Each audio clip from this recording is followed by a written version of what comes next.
علمی point number 11 وہ ہے میرے بھائیوں، قرآن حکیم کا 2/3 حصہ جو ہے وہ مکی قرآن پر مشتمل ہے اور 1/3 حصہ مدنی قرآن پہ ہے۔ مکی قرآن جو ہے اس کا مرکزی ٹاپک عقیدہ توحید، عقیدہ آخرت اور عقیدہ رسالت ہے، جبکہ مدنی قرآن جو ہے یہ ایڈریس کرتا ہے امت محمدیہ صلی اللہ علیہ وآلہ وسلم جو ایک امت کی فارم میں سامنے آئی، اس کے لیے گائیڈ لائنز کیا ہیں، شریعت کے احکامات کیا ہیں۔ شریعت کا جو بلو پرنٹ ہے وہ سورۃ البقرہ ہے اور اس کے جو تکمیلی احکام ہیں وہ سورۃ النساء اور سورۃ المائدہ کے اندر آئے ہیں۔ اسی طریقے سے پارہ نمبر 28 آلموسٹ پورے کا پورا جو ہے وہ مدنی قرآن ہے اور بڑا امپورٹنٹ ہے، خصوصاً جو نبی صلی اللہ علیہ وآلہ وسلم نے ریولوشن بلند کی تھی، اس میں جو جہاد والا عنصر ہے اور پھر منافقین سے جو مسلمانوں کو تکلیفیں اٹھانی پڑیں، ایک جماعتی زندگی میں اس طرح کے ایشوز کو کیسے ریزالو کرنا ہے، وہ قرآن حکیم کا بڑا اہم ترین پورشن ہے جو پارہ نمبر 28 ہے، وہ سارے کا سارا مدنی ہے۔ اور سب سے بڑا جو پورشن ہے وہ شروع کے آلموسٹ 6.5 پارے ہیں۔ علمی پوائنٹ نمبر 12 وہ ہے میرے بھائیوں، قرآن حکیم کا جو 1/3 مدنی قرآن ہے اس کا بھی 2/3 حصہ پہلے 6.5 پاروں میں کور ہے، یعنی جو مدنی قرآن ہے اس کا 2/3 حصہ وہ شروع میں ہی آ گیا، سورۃ البقرہ، سورہ آل عمران، سورہ نساء اور سورہ المائدہ۔ اور اس کے پیچھے حکمت یہ ہے کہ چونکہ اکثریت مسلمانوں کی بعد میں آنے والوں کی وہ نسلی مسلمان ہیں اور نسلی مسلمانوں کے لیے بنیادی چیز شریعت کے احکامات ہیں، اس لیے اللہ تبارک و تعالیٰ نے جو مدنی قرآن ہے جس میں شرعی احکامات آئے ہیں ایک آئلی زندگی کے لیے، معاشرتی زندگی کے لیے، وہ قرآن حکیم میں مصحف کے اندر شروع میں وہ حصہ ڈسکس ہوا ہے۔ اور دوسری چیز، مسلمانوں کے سوا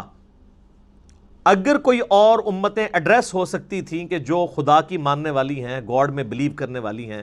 وہ جیوز اور کرسچنز تھے، تو ان کو بھی اسی پورشن کے اندر ایڈریس کیا گیا۔ سورۃ البقرہ پوری کی پوری آلموسٹ اگر آپ دیکھیں اس کا مرکزی ٹاپک جو ہے، خصوصاً جو 5ویں رکوع سے لے کے آنورڈ، وہ بنی اسرائیل سے ریلیٹڈ ہے، جیوز سے۔ اور سورہ آل عمران میں آپ چلے جائیں تو ڈومیننٹ پورشن جو ہے وہ ریلیٹڈ ہے کرسچنز کے ساتھ، اور پھر سورہ نساء میں بھی، سورۃ المائدہ میں بھی، یہ ساری مدنی صورتیں ہیں۔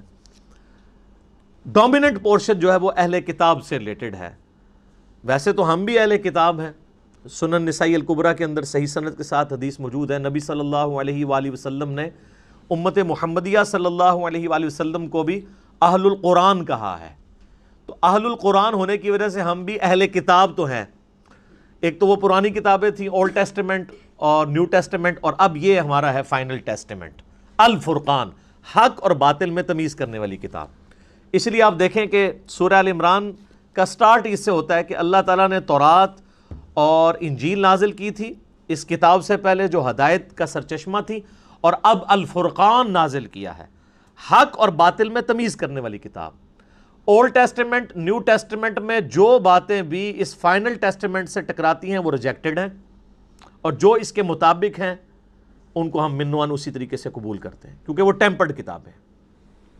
یہ اللہ تعالیٰ کی وہ کتاب ہے جو ٹیمپرڈ نہیں ہے، اور اس کے پیچھے حکمت یہ ہے کہ چونکہ آپ صلی اللہ علیہ وآلہ وسلم کے بعد اب کوئی پیغمبر نہیں آنا، تو اگر یہ کتاب بھی تبدیل ہو جاتی تو جب پیغمبر نے نہیں آنا تو پھر انسانیت کو ہدایت کیسے ملتی؟ اگلی کتابیں اگر ٹیمپر ہوتی تھیں تو پھر اللہ تعالیٰ نیا پیغمبر بھیجتا تھا، وہ پھر مشرکانہ جو عقائد تھے ان کی اصلاح کر دیا کرتا تھا۔ اب چونکہ آپ صلی اللہ علیہ وآلہ وسلم پر ختم نبوت ہو چکی ہے، اب قیامت تک کسی اور پیغمبر نے ایز اے نبی نہیں آنا، ایز اے امتی آنا ہے عیسیٰ ابن مریم نے، لیکن وہ بھی صحیح مسلم میں حدیث ہے کہ وہ تمہارے نبی صلی اللہ علیہ وآلہ وسلم پر نازل شدہ کتاب اور ان کی سنت کے مطابق فیصلہ کریں گے، وہ بھی امتی کی حیثیت سے آئیں گے۔ اب پیغمبر کوئی نہیں آنا، تو اگر اب بھی دین میں بگاڑ آئے، کتابیں اگر چینج ہو جائیں، اللہ کی طرف سے نازل کی ہوئی کتاب، تو پھر اصلاح کون کرے گا؟ اس لیے اللہ تعالیٰ نے اسے محفوظ کر دیا، انا نحن نزلنا الذکر و انا لہ لحافظون، بے شک اس الذکر، دی ریممبرنس، بڑی یاد دلانے والی، اللہ کی یاد دلانے والی کتاب، اس کو ہم نے نازل کیا اور ہم ہی اس کی حفاظت کرنے والے ہیں۔ تو اس کے اندر حکمت ہے، چونکہ نبی علیہ السلام کی نبوت قیامت تک کے لیے ہے، لہٰذا آپ صلی اللہ علیہ وآلہ وسلم کی کتاب کو اللہ تعالیٰ نے قیامت تک کے لیے محفوظ کر دیا۔ آج اگر کسی کو ہدایت ملنی ہے تو اسی کتاب کے ذریعے ملنی ہے۔ یہ اللہ تعالیٰ کی طرف سے بہت بڑا انعام ہے امت محمدیہ صلی اللہ علیہ وآلہ وسلم کے لیے۔ تو جیوز اور کرسچنز کو ایڈریس کیا گیا اس مدنی پورشن کے اندر، مسلمانوں کو ایڈریس کیا گیا۔ ظاہر مسلمان بھی اہل کتاب اس اعتبار سے ہیں کہ ہم بھی اہل القرآن ہیں، قرآن بھی اللہ کی کتاب ہے، نہ صرف کتاب ہے بلکہ کلام بھی ہے۔ میں جب آواز دیتا ہوں وہ کہتے آ رہا ہوں میں جب آواز دیتا ہوں وہ کہتے آ رہا ہوں میں، یہی میرا تعارف ہے، گدائے مصطفیٰ ہوں میں۔